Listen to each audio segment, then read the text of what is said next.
our preschool colleagues, there was this questions that we raise all the time about whether this particular session is a marketing of our school. So we just want to clarify again that this is not, we are not sharing about our school in this presentation. This is really about, in a very generic as we can, how parents should consider when you are trying to select a primary school to register your child in. So it's very much from that angle. For those of us who are interested to know more about Admiralty Primary School, we want to invite you to also join us for our e-open house, which will be held on the 12th of March. And also for those parents who are interested to become our parent volunteer, we have another session on 25th of March. So we would like to invite you to join us on these sessions when you will hear more about specific details about our school. Now, today's sessions will be recorded and we will be uploading this video onto our school's website. We have a YouTube site. So a lot of our school videos are being uploaded there. So you can go and search for us in the YouTube sites and you'll be able to find us there. So our video will be uploaded onto this YouTube site, and then a link will be provided at our school website. So if you want to review information that have been shared in this presentation, you can go back to those videos that are being uploaded later on after this presentation. If you have friends who are not able to join us this afternoon and are interested to view these sessions, we will be more than happy if you can share with them the location of these videos and encourage them to go on board and view our sharing as well. All right, so why choosing the right primary school matters? From our experience talking to parents, we find that majority of the parents that we spoke to actually choose the school because of popularity. That's number one. So when we ask them, why do you choose this school or that school? They will say that, oh, we find out from our friends or our neighbors that this school is a good school. So that's why we register our children there. So that's one type. The other type will be purely the school is very near to where they are staying, and that's their primary consideration. So they register their child to that school that is nearest and most convenient for them. So these are the generally two main reasons and selection criteria of our parents. But we want to say that beyond distance and popularity of the school, there are also a lot of other factors that you should consider. And even distance from home by itself is actually a large category within which there are some details that you should be thinking through. So it's not just about how far away is this school from your residential house or flat, but also about the kind of life that your children will be leading as they enter the primary school, and not just at P1 or P2, but all the way through P6. So how would that having an impact with regards to the distance of the school from your home, and also how that will fit into your daily routines, and also availability of family members or helpers to be able to chip in to look after your children. So distance from home is one big category that we will speak about in more details. Next few factors that you might want to consider will be about availability of student care center, either within the primary school itself or some other private student care centers that are around the school vicinity. At the current state of the provision of student care center within the primary school, we just want to share that many of the primary schools around this area at least would have a student care center operating on site. But the reality is that because of the availability of classrooms to be able to be used as a student care center, generally most schools are not able to accept all applicants who wanted the on-site student care center. So other than the on-site student care center, parents would also want to pay attention to know what are the other options around the school, just in case the on-site student care center is so popular that you are not able to enroll your child in it. So these are some of the considerations that you should consider as well, and that the school culture in relation to the family values, some understanding about what the school is all about, what are the kind of focus that they have, and how does that relate to your own family values and how you want to bring up your children would also matter. Co-ed versus non-co-ed, so either a single gender school or a mixed gender school, some parents will want to also consider which are the kind that will suit your family need the best. So going through in more details, distance from home, we just want to highlight that primary schools do start quite early. I think most of the preschools that our children are currently attending probably will start at a slightly later time. But once your child enters primary school, most schools will start at around 7:30. And the ending time would depend on how the primary school operates. So if the primary school doesn't put in lunchtime, they might end as early as 1 o'clock. But for those schools that have a lunchtime placed within the daily timetable, then they might actually end their school day later. And after ending the school, some school would have other programs that are held after schools. And so the ending time of the school do differ from school to school. So it is important for parents to check out the ending time and to see how they fit with your family routine. Okay. For those of us who might be targeting to send our children to a popular school that can be quite far away from your residential home, one thing to take note is that the extended traveling time would have an impact on your child's rest time. And if school bus is your choice of mode of travel, then your children might have to wake up quite early. And at the end of the schooling day, if your child is not the first one to get let off, then generally the bus route might go around the neighborhood such that your child might reach home perhaps an hour later or even more than that. So these are some of the impacts on the child's rest time that you will want to consider. Even if you choose to drive, it could be that the popular school might have very heavy traffic situation around the time of school start or also school dismissal, such that you might actually spend quite a fair bit of time in the traffic if you choose to drive your child to school. So these are definitely real factors that parents should consider in terms of making a choice as to what kind of school you will want to send your child to, be it a popular school far away or you want to send your child to a nearby school. All right, so these are some of the things that you need to consider. And we also want to highlight that many schools, there will be a strong emphasis on punctuality. So if you are not, if you choose to drive, and this is particular when parents choose to send their children to school using private transport. Sometimes if they do not set off early, then the child will end up late. And what will happen is that the child will be involved in certain discipline, and parents will feel bad, and sometimes parents will even perhaps try to defend for their children to say that it's not my child's fault that they are late. It is because I did not send them early. But I will share with you this, that most school will tell the parents that please consider waking up earlier so that you are able to send your child to school punctually.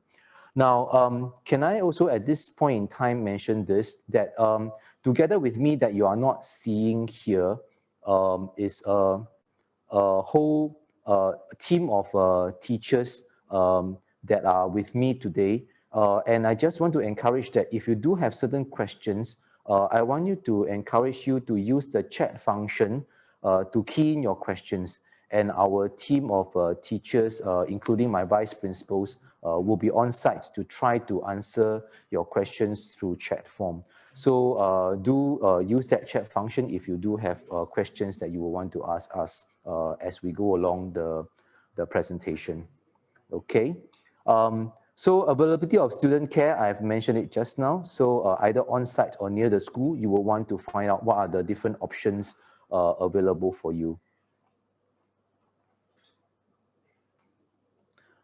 All right. So next point that we want to elaborate a little bit on will be about understanding more about the school culture. So if you're asking, so all these factors, how do I find out? Usually it will be through attending the school's open house. So most schools will hold open house in one form or another. Right now, because of the COVID-19 situation, the likelihood is that most schools will be adopting an e-format. So either it is an e-session like this that we will go through Zoom or some other platform, or some school might actually pre-record the whole presentations and then ask parents to go on site and view them. So some of the other factors that you want to consider in terms of finding out more about the school culture will be as follows. First of all, some of the things that are very high up on parents' mind is that to what extent are the school emphasizing on academic studies? To what extent do they put emphasis on academic rigor? And I also want to say that academic rigor and test scores are two different things. Okay, some parents are interested in terms of the school, the way the school drive test scores, meaning how much tests they conduct, how much assessment the school conducts, and how does that assessment agree with your own values about how schooling should be like for your children. For many of us, we know that currently MOE is trying to reduce the exam stress on our children. So most schools at this point in time, if you go through the sharing, you will find that most schools will not put in a lot of emphasis as compared to in the past. So for some of us who were students before, or who have maybe older children who might have schooled quite a few years ago, you will find that right now, currently, most schools are moving away from the kind of practice in the past whereby there will be very regular testing that are being done at a regular intervals, and there will be a lot of test scores that are being provided to help the parents in terms of assessing your child's progress in your learning. But right now, most schools are not doing that anymore. So you will find that the emphasis on test scores will be very much reduced, and that you are not even getting a lot of information through test scores. Primary 1 and primary 2, some of us might already know that we totally do without testing.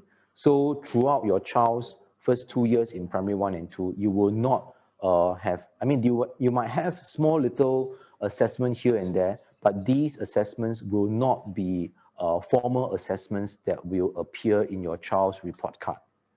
Okay, so the whole of primary 1 and primary 2 will be conducted without having tests. So that's one of the changes that are happening in primary school. But beyond test scores, we also want to say that there are schools that, despite the reduction of tests, which is actually the right way to do, they are replacing the time that was taken up in the past by tests by putting in additional programs, by having programs of focusing their efforts on better teaching and learning, or having non-test kind of assessments like performing tasks, explaining the concepts even better through perhaps hands-on activities, learning journeys.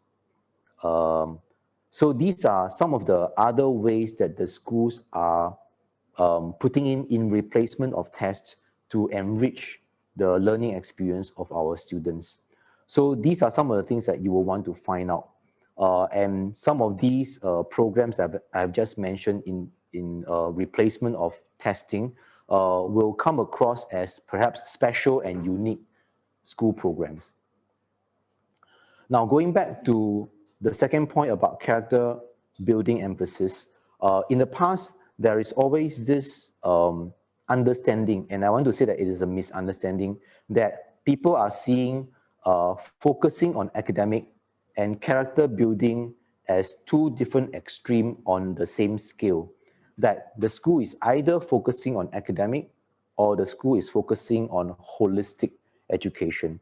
But we just want to say that actually focusing on academic doesn't necessarily have to mean that the school is underplaying on holistic education.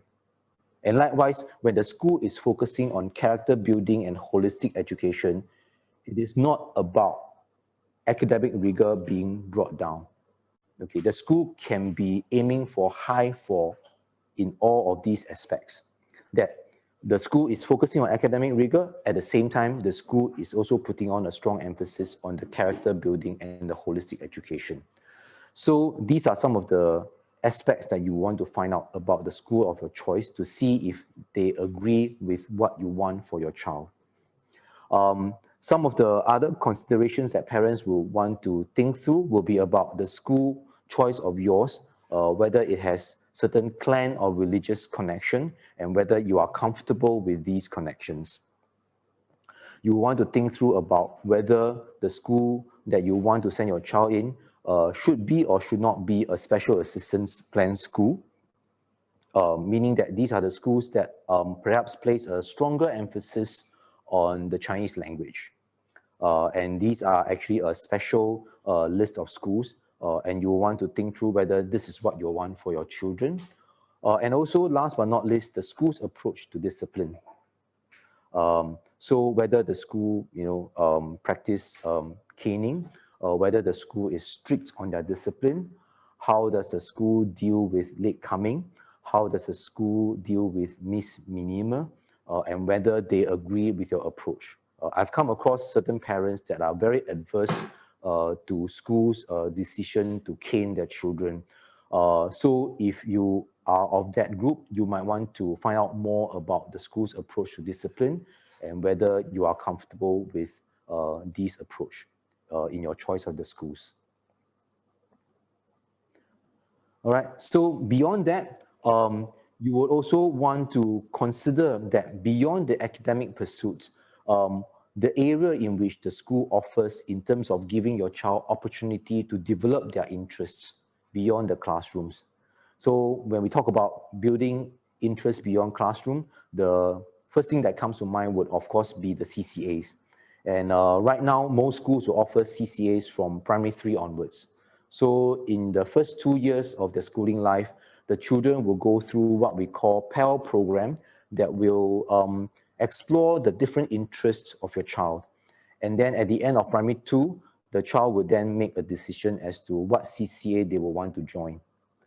And for many schools, the CCAs are, of course, also kind of structured differently. There are some schools that the CCAs is focusing on very good players that will then participate in national competition.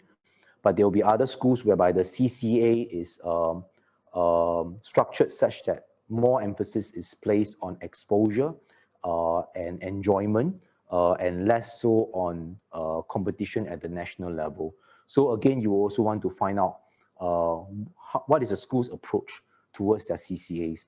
What are the CCAs that they offer? Because different schools do have different offerings, and how the CCAs will allow your child to acquire new skills, and how through CCAs they are also going to be built up in terms of their character qualities like team spirit, perseverance, tenacities, and also leadership capabilities.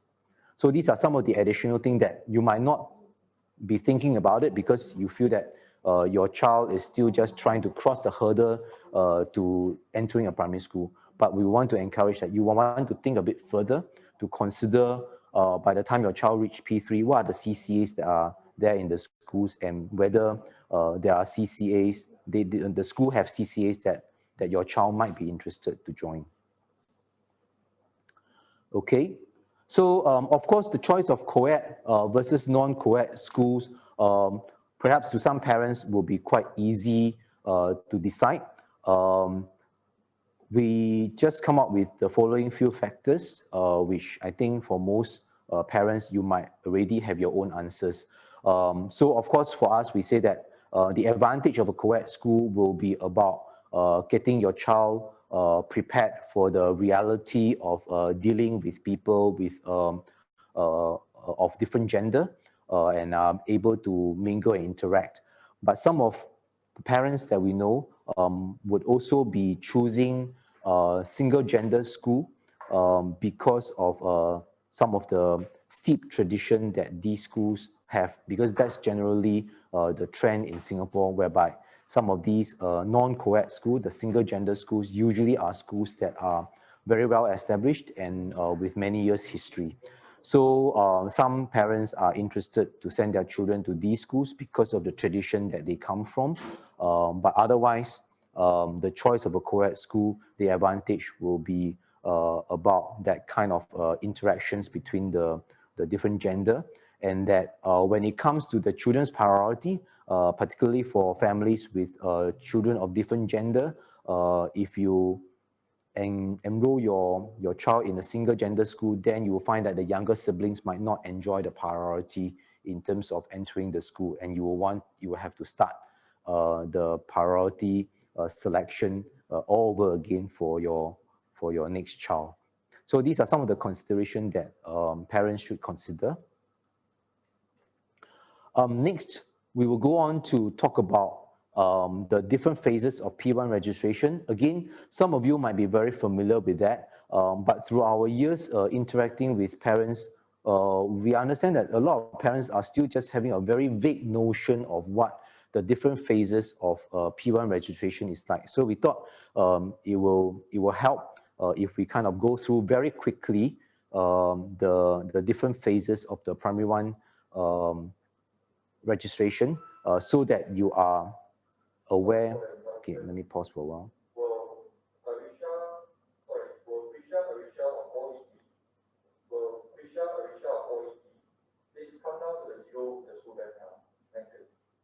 Okay, so the understanding of the different phases and to know where you fit in the different phases.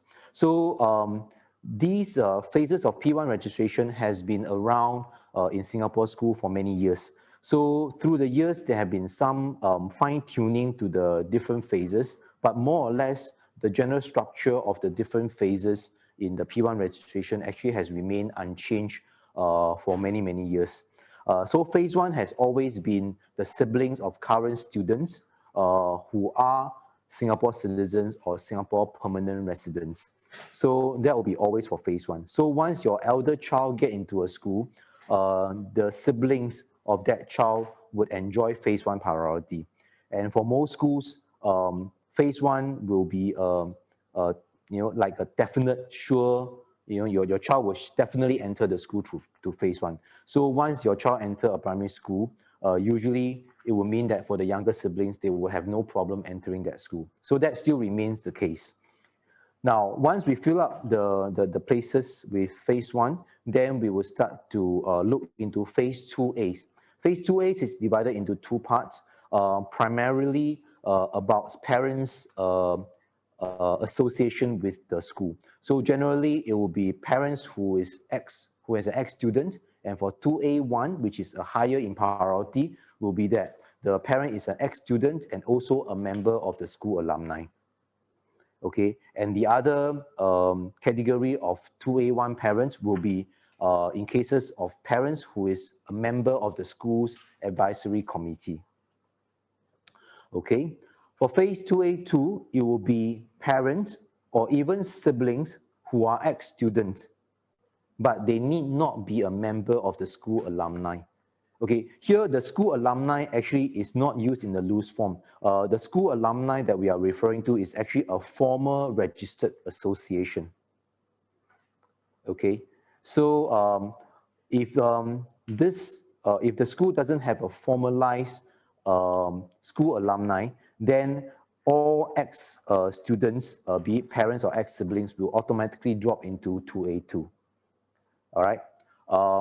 The other groups of parents that will enjoy the phase 2A2 priority will be parents who is a school staff, and also children who are from the MOE kindergartens that are associated with this primary school. Okay, so some of us know that in recent years, MOE have also started MOE kindergarten in selected primary schools. So you will also want to find out that the primary school of your choice, whether there is a kindergarten, MOE kindergarten that is operating on site. Okay, if that's the case, then the children from these kindergarten will enjoy phase 2A2 entry into the school. And usually that will mean that all the children from the MOE kindergarten, should they choose to enter this primary school, they will usually have no problem entering it. Okay, so that's the situation of phase 1, phase 2A1 and 2A2.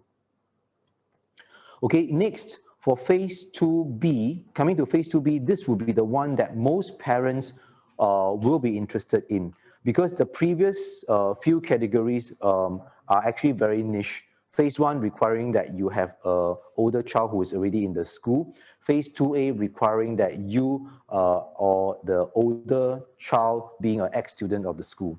Phase 2B is the one that will be opening to all parents who are Singapore citizens or PR. And the requirement is that for parents who are citizens or PR, you just need to be a parent volunteer of the school, or if you are volunteering at the grassroots level with the RCs, or you are a member of the clan or church that is directly connected to the school of your choice. So this is a category that most parents, I mean, if you have no association in terms of clan or church, you are not a grassroots volunteer, then definitely all of you can try to qualify yourself for this phase registration by becoming a volunteer, parent volunteer of the school. And we will be discussing about the details about that parent volunteer in the next slide. So going on, phase 2B will be something that a lot of parents will be interested in. And phase 2C would actually be opening up to all students and parents who are Singapore citizens or Singapore permanent residents. So that will mean almost everybody. Okay, and the only one that is excluded from phase 2C will be international students. But everybody else who are citizens or permanent residents will qualify for phase 2C. So phase 2C generally will be the very, very competitive stage, and most schools would have gotten their places filled up in phase 2C. So if you want to get ahead in terms of the priority, you will need to look at phase 2B. Okay, so that's the implication of the phases of P1 registration. These are the dates. Now, so generally, as a wide scan, since last year, because of COVID-19, all registrations are now done online from phase 2A1 onwards. So phase 1, because the older sibling is in school, so generally the form will be passed to the older siblings to be brought home to the parents to fill up. So phase 1 is still done through the traditional paperwork. But to phase 2A1 onwards, it will be all done online. And so you see that the span, generally the registration starts, other than phase 1, the rest of the phases actually generally starts in early July and ends at about August. Okay, so phase 2C would have ended in early August. And then for schools that go into the 2C supplementary, which just means that when the school is still not filled up under phase 2C, there will be a phase 2C supplementary for those parents who got balloted out in the earlier phase 2C phase. They have another chance to select another school, at the phase 2C supplementary. So that's generally the timeline. And again, this set of dates generally remains the same from year to year. So there's usually only slight change in the dates. So these are again reference points, and especially for some of the parents here, I'm not so sure whether you are attending this briefing kind of earlier, and your child is not due for another few years. These are some of the information that you should take note, that the general dates where the P1 registration starts will be around July and ends at about mid-August. Now, for phase 2B, again, we have mentioned about this thing about either you are a member of the church or the clan association directly connected to the school, or you are an active community leader or community volunteer through the RCs, or the next category that you will be interested in will be about joining the school as a parent volunteer. And if you want to do that, you need to do so 1 year ahead of your child's supposedly registration year. So mostly the children will have to register in a year before. So if the child is supposed to enter primary school next year, then by this year's July, the child would have to be registered. And if you are interested to enter the phase 2B as a parent volunteer, you will need to start to do your volunteer work a year before this year. Okay, the registration is this year, you will have to start your volunteering work a year in advance. Okay, so you will need to give yourself 2 years lead time.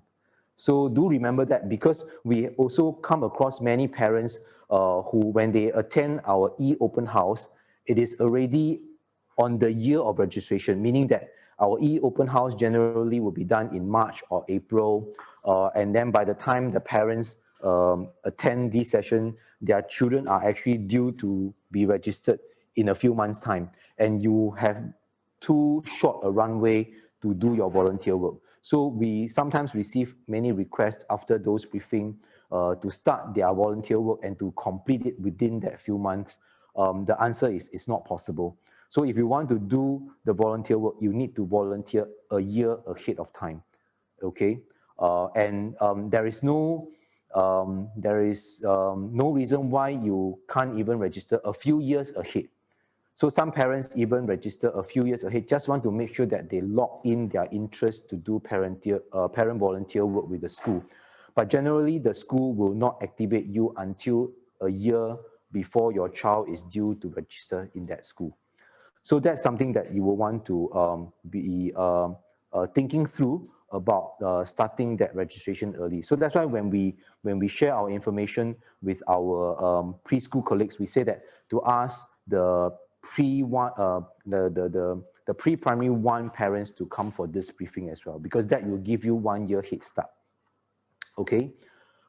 And usually for parent volunteer work, for most schools, it will be 40 hours of service. And the 40 hours of service will be of different kind of combinations of services. Some schools might have only one type of service. Some schools might have a combination of compulsory work and also optional work.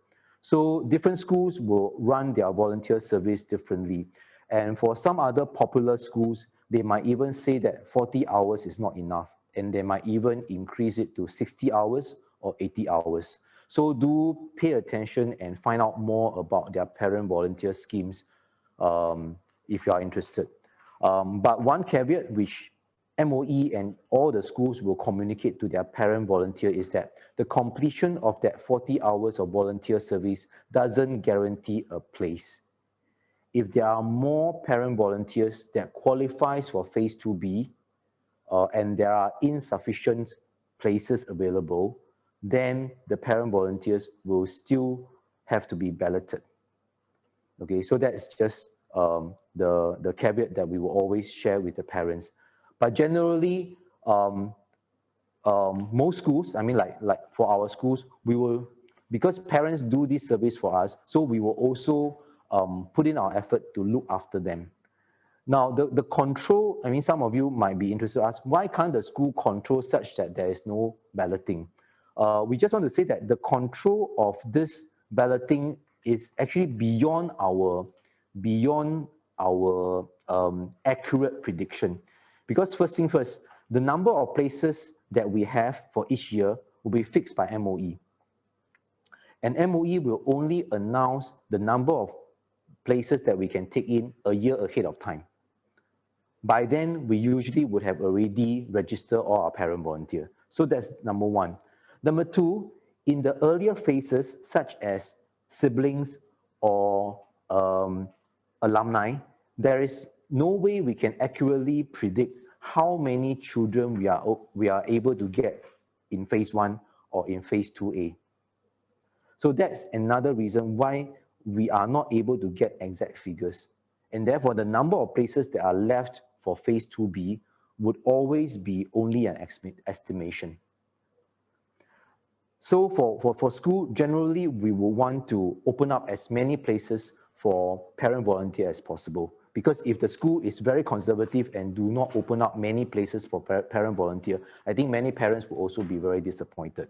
So the schools have to balance between all these different demands. So that's the kind of thing that we are struggling with. But generally, this particular statement about how the 40 hours of volunteer service doesn't guarantee a place in the school is something that MOE is also aware, and that's also the official position of MOE. All right. So that's for phase 2. That's for phase 2B, and in terms of parent volunteer that you might be interested to consider. So the last part of the presentation is actually to share a little bit more about what are the things that parents can do to prepare your children to enter this next phase of their schooling life, which is entering primary school. So first thing first will be, we want to start talking to them and getting them mentally prepared about what life in primary school is going to be like. So many of the open house, I think, sadly, I think this is something that we might still not be able to do this year. But in years whereby schools are allowed to hold physical open house, it's always good to bring your child to attend these open house so that the child enters the school environment and find out whether they are happy with the school. And we also know that many preschool have this link up with primary schools to have this primary school experience that the preschool children will go to this primary school and try to attend school as though they are a student of that school, just to get a taste of how primary school is like. But with the COVID situation, some of these we are not able to do. So we hope the situation will improve very quickly. If not this year, hopefully next year onwards. So what are the other things that you can do? Perhaps viewing videos of the open house might be the next best thing. Some schools are trying to create a virtual school tour. So these are probably some of the things that we can go through with our children to see if they are comfortable with the school surroundings. Showing your child pictures of the school, checking out the school's website, encouraging them to talk to their friends or relatives with children in the school and to find out more about those schools will be some of the options that we can have. Other aspects that we will also want to encourage parents to coach your children will be to help them to understand that once they enter primary school, it's unlike preschool, whereby, based on our understanding of preschool, is that generally preschool is a very small group setting. So it is a very carefree environment whereby we don't have a lot of rules.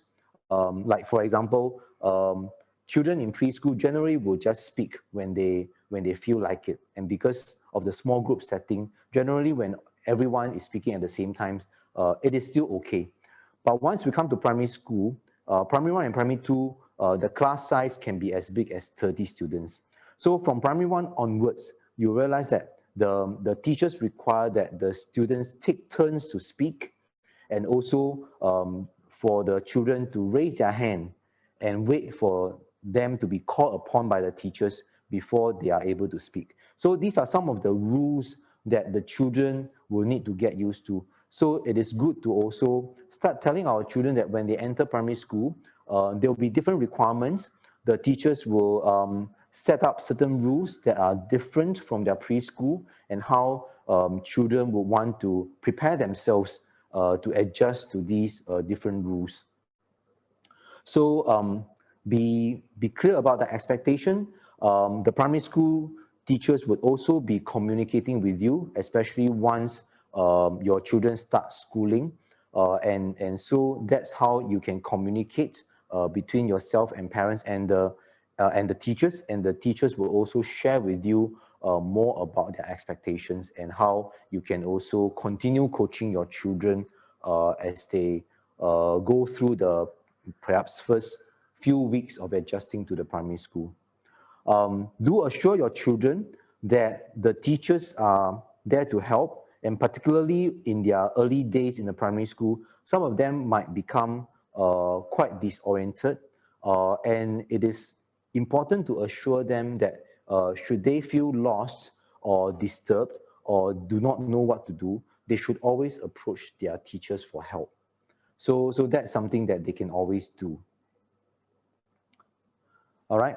And when they enter a primary school, they will have a lot more friends in the same class. And again, we want to encourage them to build new relationship. So don't just, of course, some of them might be lucky enough to have friends from their preschool attending the same school and same class as them. But some of them might be going into a class whereby they do not know anybody there. So it's to encourage them to reach out and build new friendships with new friends that they will be seeing in their new classes.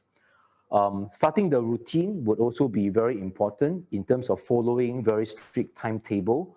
And one thing that we also observe, particularly in the early days of the child attending primary school, is that they generally find the primary school hours very long as compared to their preschool.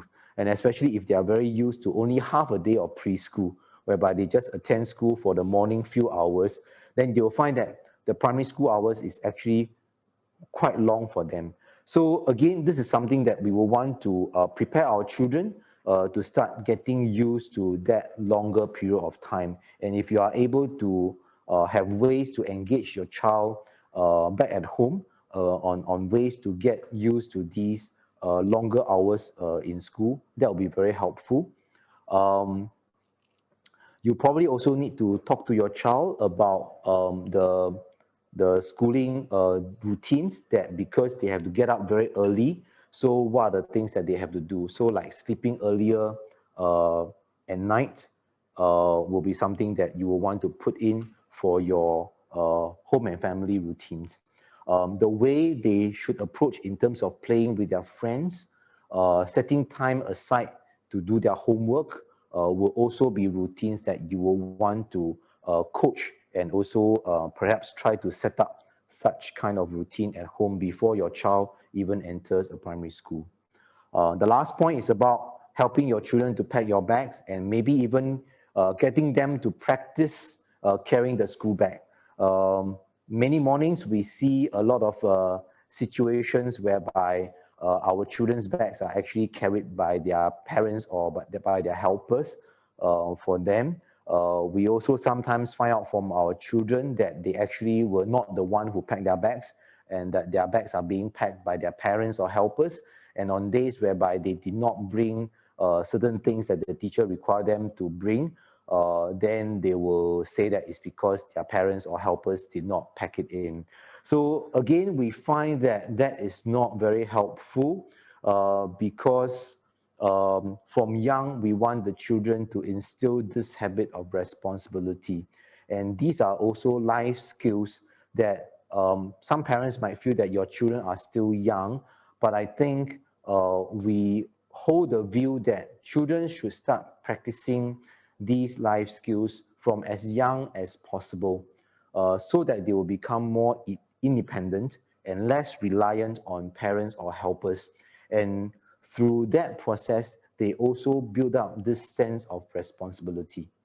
Because when they say that, oh, I did not pack the bag, my parents pack the bag, they are actually, we actually deprive them of that opportunity about them having to be responsible about their life and the decision that they make. So again, we want to encourage parents to try to instill in your child that independence and that sense of responsibility, and therefore get them to pack the bag themselves, get them to set aside time and follow the routines of when is the playtime, when is the time that they have to do schoolwork. And in fact, from young, I know many parents are also having other practices that you are getting your children to go through at home. So perhaps stick to a certain time frame before you allow the child to engage in other perhaps play activity or relax activity. So have fixed time to do different things will help your child in terms of getting used to the routine of the school. So that's probably all that we have. And again, I hope that you have been keying in questions for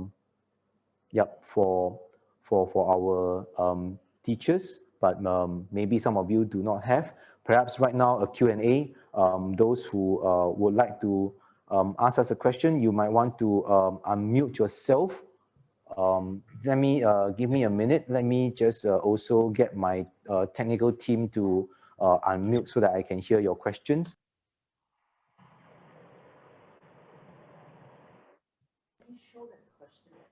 Hi, hello. Okay.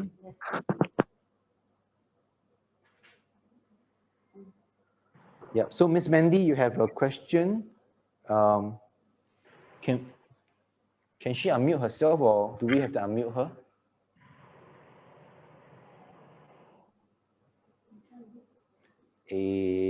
Sorry, Mandy, we can't hear you. Hi, okay, I think we can hear you now. Hi, can you hear me now? Yes, we can hear you. Okay, I would like to check. We don't have any our children don't have any sibling, and we don't know how to register our child from the 2C to 2B. So we need to register in school. Can we register like few school, but we selected in case that one school cock up, we still have another school to back up? The answer is no.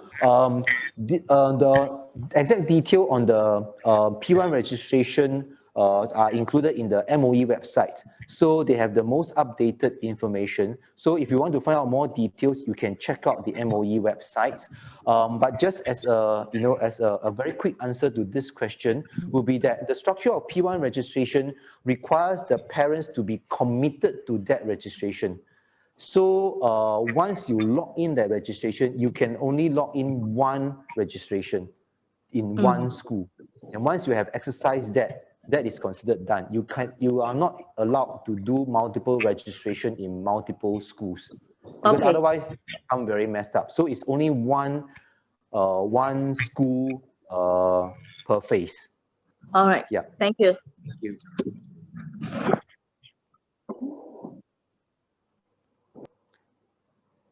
There's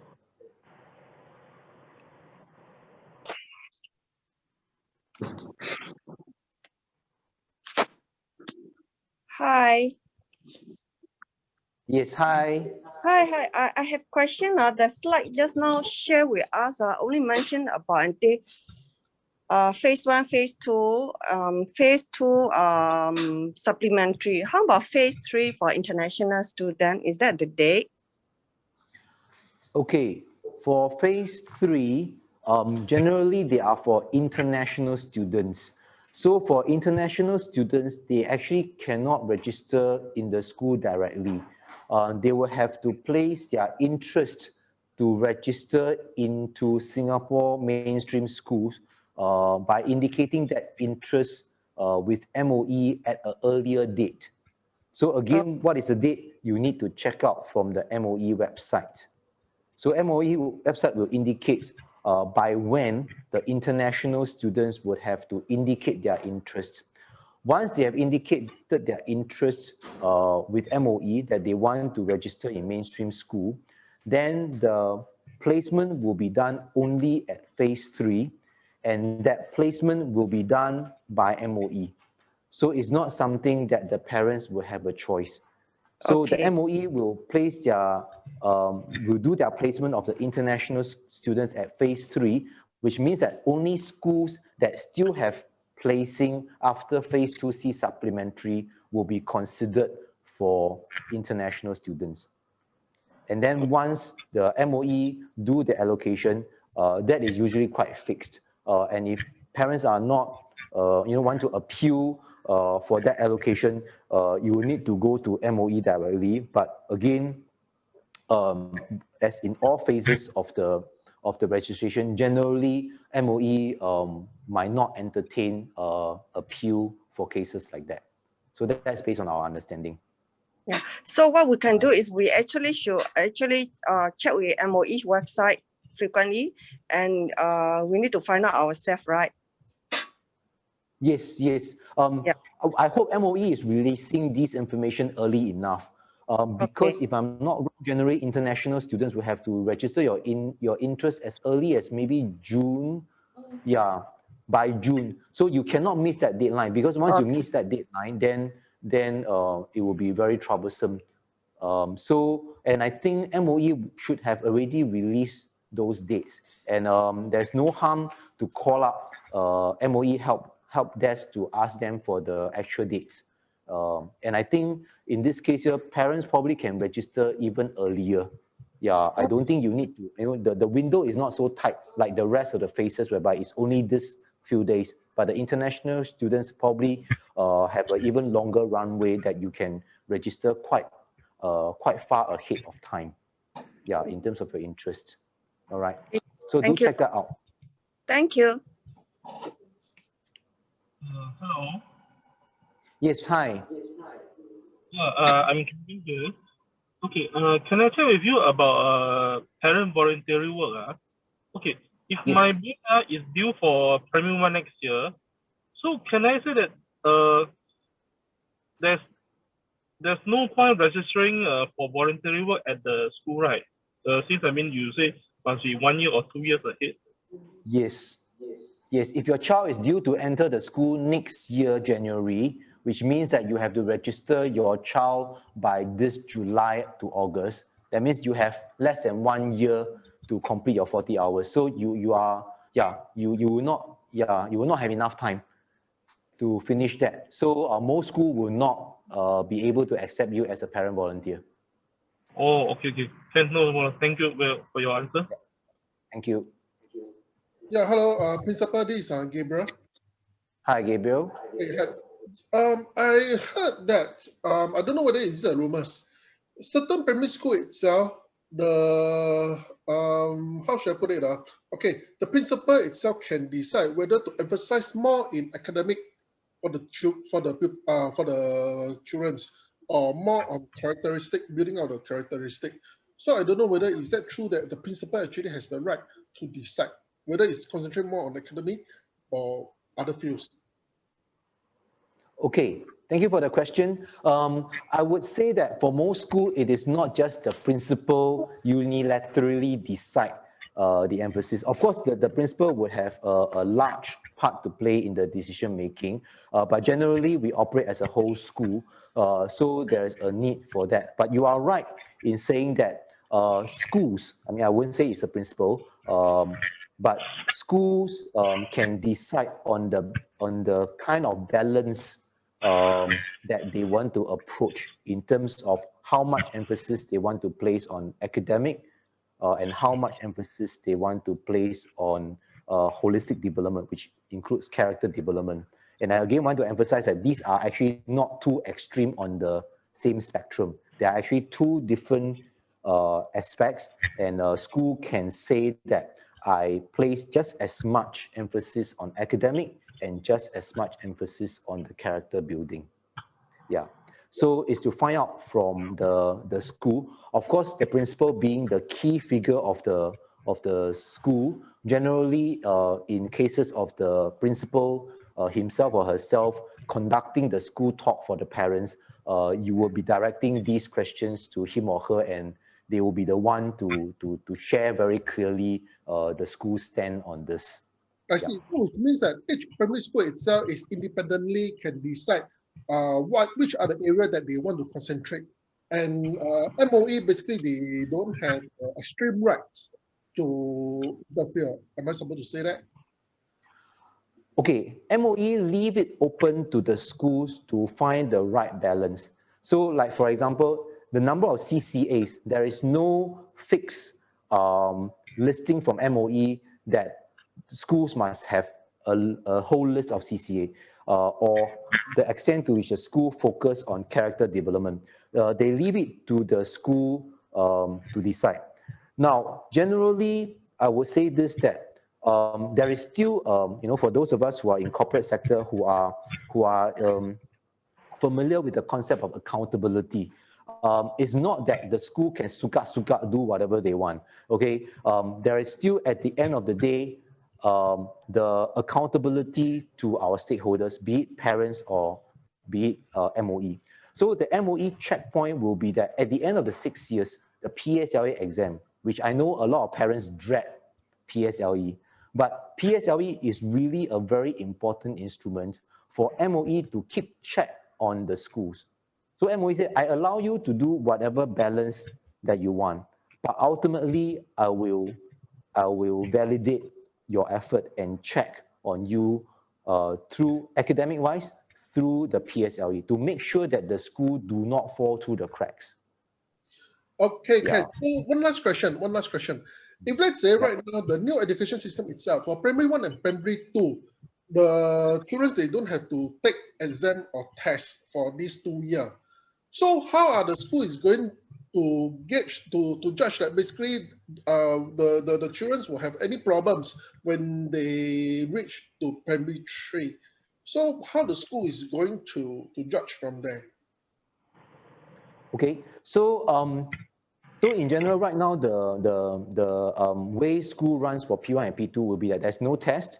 What we do provide for the parents will be qualitative descriptors about the extent to which the child is progressing in their learning journey.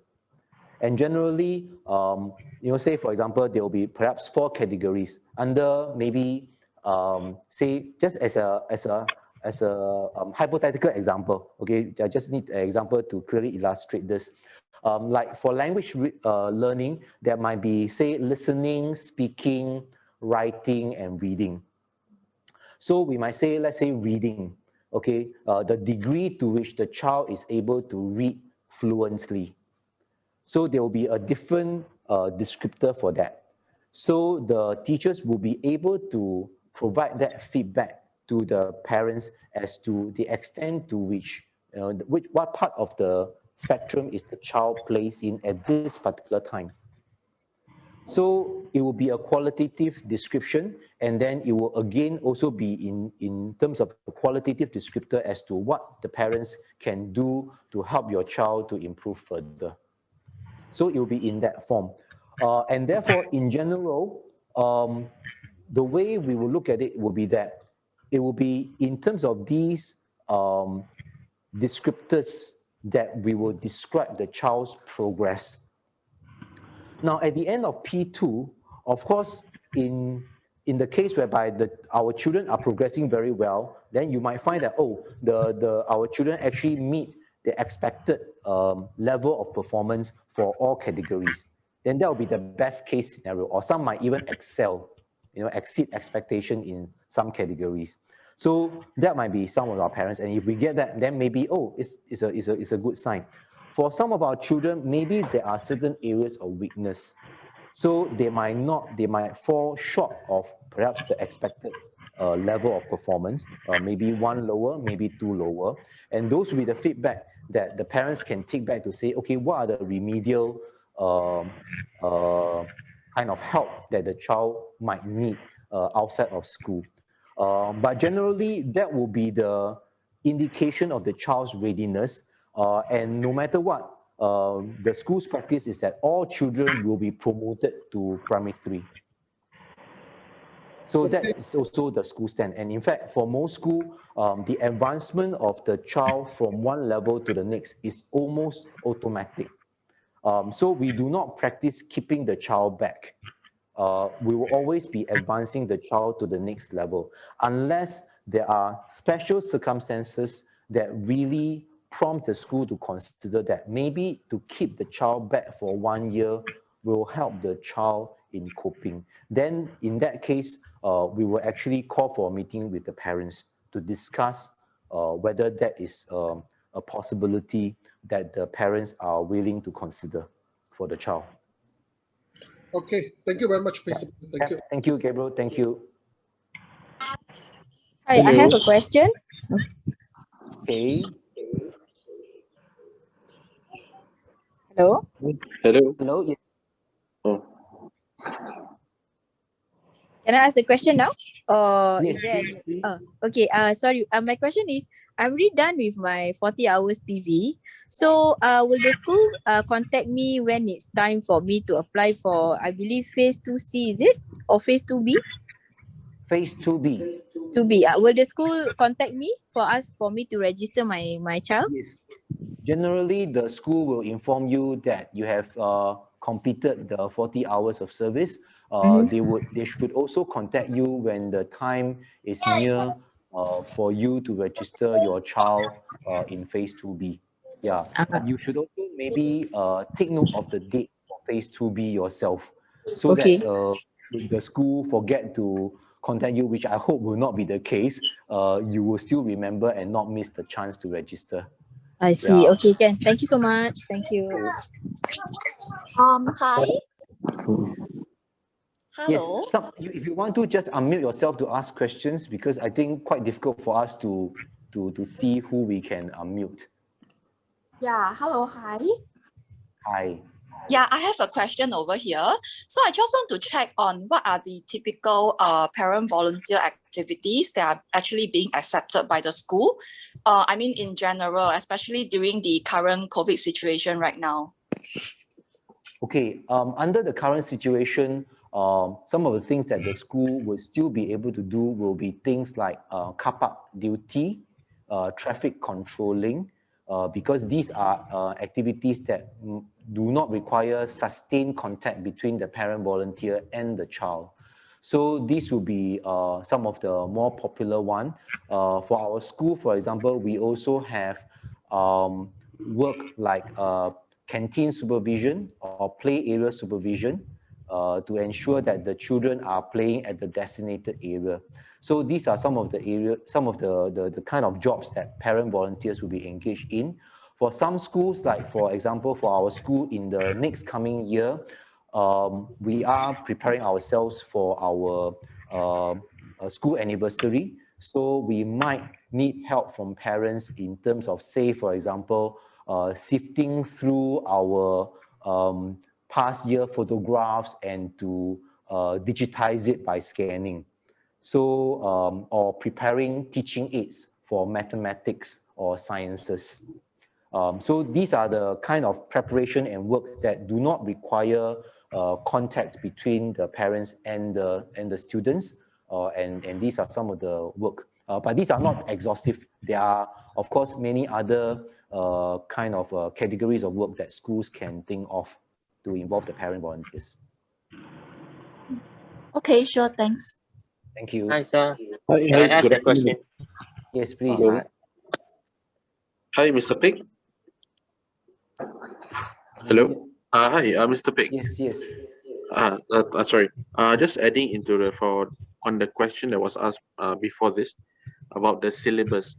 For a K2 kid going to primary 1, is there any additional or extra things that we need to prepare them for the syllabus that's coming for them at primary 1?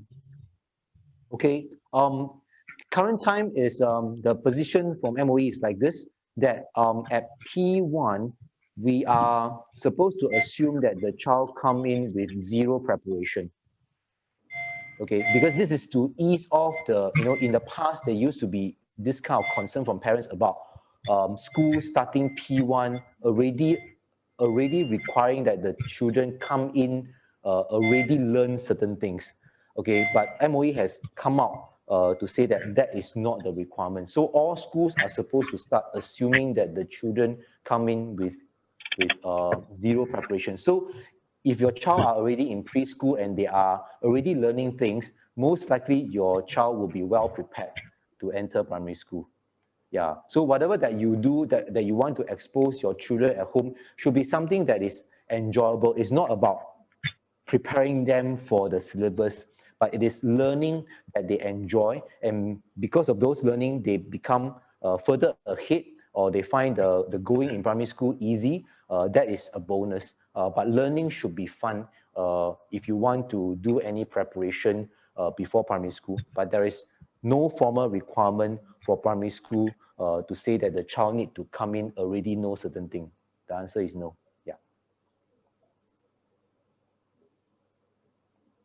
Sorry, I think someone wanted to ask a question. Please speak. Please speak. Yeah. Hi, teacher. I want to ask. I Hi, want hi. to be the parent volunteer. How to register for the parent volunteer? I need to go your school website or need to personally come to school register for parent volunteer. Okay, so most schools that have parent volunteer schemes, they might park this information on their school website. So it is good to check their school website to see if any information is parked there. Some school might actually even park registration form on the website that the parents can download and fill in first before they submit to the school. Alternatively, you can just call up the school's general office to find out more, and the staff will be able to direct you as to what you should do next. Yes, Right? thank you, sir. Thank you. Thank you.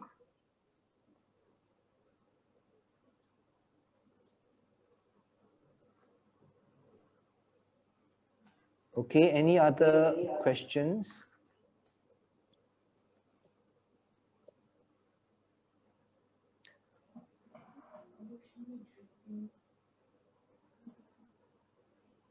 Okay, if not, I think we don't want to hold up your time. So once again, thank you very much for attending this session. We will call the end of this session. Thank you very much, parents, and we welcome you to attend all the schools open house, and particularly our schools open house. We will be very happy to see you there in our sessions as well. All right. Thank you very much. Thank Thank you. you very much. Thank you. Thank you. Thank you.